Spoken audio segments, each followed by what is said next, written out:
Wesh la Famax, on se retrouve pour le débrief du match entre le Kawasaki Frontale et le Paris Saint-Germain. Le premier match amical de la tournée japonaise, mais le deuxième match amical pour le PSG. Déjà, on va commencer par féliciter le Kawasaki Frontale. Franchement, une équipe assez surprenante qui a réussi à bien tenir face au Paris Saint-Germain. On va pas se mentir, des joueurs qui ont mis de l'envie, qui ont mis du rythme. Même si voilà, il y avait des gestes pas très maîtrisés avec beaucoup de fautes, notamment en première mi-temps. Ils ont bien contenu les Parisiens, faut dire ce qui est. Donc bravo à eux pour ça. Le PSG s'impose 2-1 avec le nouveau système que le PSG va avoir cette saison, mis en place par Galtier, le 3-4-2-1 avec Kipembe, Ramos, Marquinhos, avec pour aider en piston Hakimi et Mendes. Milieu de terrain, on avait Vitinha avec Gana Gueye, Messi en 10, Neymar et Mbappé en pointe. Alors, moi déjà j'ai envie de saluer ce que fait Christophe Galtier. Parce qu'il ne faut pas l'oublier les gars, la composition à 3 défenseurs, on l'a réclamé toute la saison dernière. Et malheureusement, Pochettino l'a jamais mis en place, mis à part à la fin. Donc maintenant qu'on l'a, vraiment, je tiens vraiment à féliciter Galtier et à le remercier de mettre en place ce système. Maintenant, on verra, il faut laisser du temps à ce système-là parce que là, clairement, le match du PSG a été quand même très compliqué, on va pas se mentir, on va y revenir en détail. Mais ce système-là, il faut y laisser du temps. Il faut y laisser du temps parce que Mbappé, là, on joue pour les attaquants.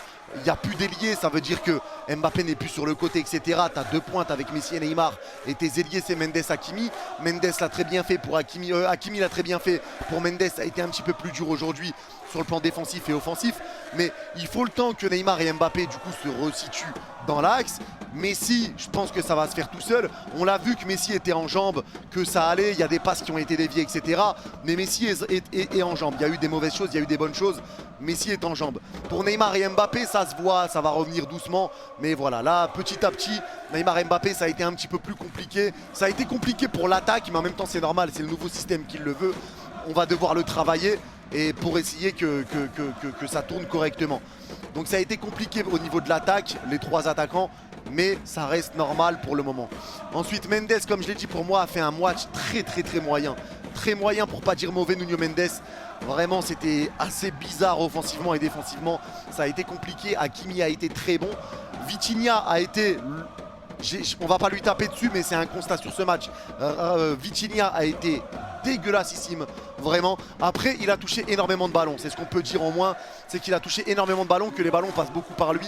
Mais je l'ai trouvé vraiment pas très bon. Beaucoup de passes en retrait, des pertes de balles, des erreurs, etc. Vitinha, je l'ai pas trouvé ouf. Gana Gueye a fait du Gana Gueye classique. Et la défense centrale, Kipembe, Ramos, Marquinhos, là j'ai quelque chose à dire.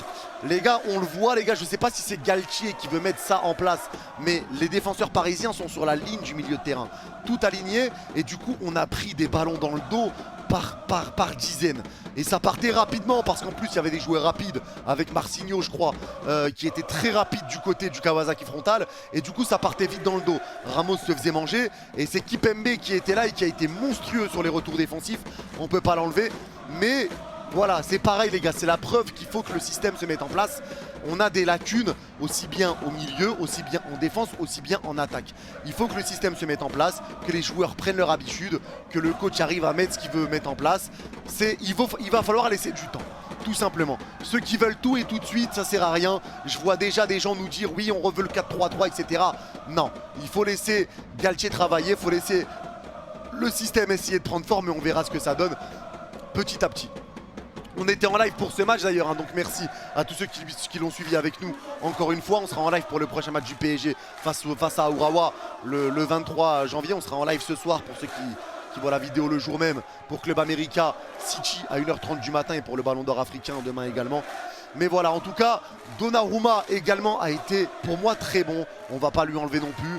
Voilà, vous savez que j'ai beaucoup de mal avec lui après ce qu'il a fait contre Benzema et ce qu'il a fait avec l'Italie. Trois grosses conneries sur 3 matchs, dont un qui a coûté un but. Donc Donnarumma, je suis assez inquiet pour lui. Mais bon, les remplaçants, les mecs, Kalimundo, Kalimundo, c'est top. Kalimundo, c'est top. Le jeune Titi qui est parti de son but. Une superbe action parisienne au départ de Dina Ebimbe, qui a encore été comme au match face à Quevilly. Très très bon Dina Ebimbe. Grand pont, accélération, passe pour Messi, qui met à Bernat, qui remet à Messi, qui remet à Bernat. Passe en retrait pour Kalimundo, qui a plus qu'à pousser la balle.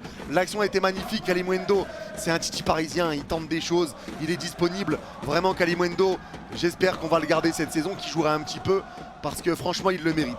Sarabia, content de le revoir, ça a été un petit peu compliqué pour lui aussi. Maintenant il n'a pas été aligné avec les meilleurs joueurs, hein. Il y avait Icardi devant lui, donc forcément ça a été un petit peu plus dur. Mais Sarabia, content de le revoir après sa saison qu'il a fait au Sporting. Icardi,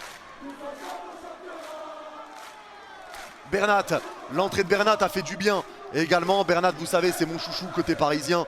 Bernat est très bon, pour moi il a fait un meilleur match que Mendes. Bernat est très bon, faut pas oublier tout le bien qu'il a fait au PSG. On a deux très bons latérales gauche en tout cas au Paris Saint-Germain avec Mendes et Bernat. Donc du coup là c'est déjà une très très bonne chose d'avoir ces deux-là au PSG. Dina Ebimbe, j'en ai parlé, franchement stratosphérique encore une fois, c'est la deuxième fois. Zahir Emery, encore une fois montre de bonnes choses. Il a fait des bonnes percées, il a eu des bonnes situations, il a fait quelques erreurs. Mais Zahir Emery franchement pour moi a fait une bonne entrée également. C'est plutôt bon, c'est plutôt prometteur pour ce jeune joueur parisien qui vient de signer pro avec Paris, son premier contrat pro. Donc on verra, mais en tout cas l'avenir est là et l'espoir est là autour de Zahir Emery. Diallo a fait le taf à son poste de défenseur central, du grand Diallo, impeccable. Danilo Pereira en défense centrale, j'ai l'impression que c'est son nouveau poste. Même avec le Portugal, il joue défenseur central. Il joue quasiment plus au poste de milieu de terrain, ou en tout cas très rarement. Donc Danilo Pereira fait le taf aussi, franchement il dépanne très très bien à ce poste-là, Danilo Pereira. Et Thilo Kehrer, est responsable du but sur le corner.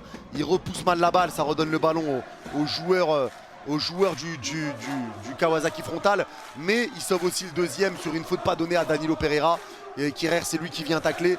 Kehrer, vous savez que j'ai du mal. Maintenant, je le rappelle, Galtier a été impressionné par 3 joueurs au PSG dans les entraînements. Messi, Navas et Kehrer. Donc on verra ce que ça va donner. Je vais essayer de faire confiance à Kehrer, mais vous savez que j'ai du mal avec lui. Je vais lui donner une seconde chance sous Galtier, mais ça sera une et pas deux vraiment. Une erreur, un mauvais match et je serai tranchant. En tout cas, vraiment bravo à nos Parisiens parce que franchement le match a été très compliqué sous cette chaleur, sous l'humidité. Il n'y a pas d'excuse, mais voilà, la chaleur, l'humidité, ça a été compliqué. Donc bravo aux Parisiens malgré tout, le décalage horaire, plus tous les rendez-vous qu'ils ont pour faire plaisir aux enfants au Japon, etc.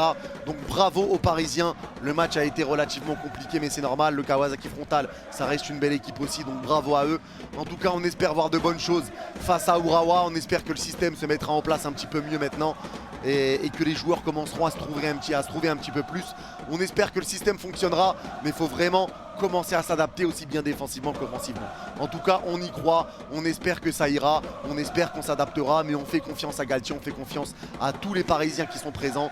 On verra aussi le mercato avec Vitinha, peut-être avec Skriniar, peut-être maintenant Mukiele, ça parle de lui, et Renato Sanchez.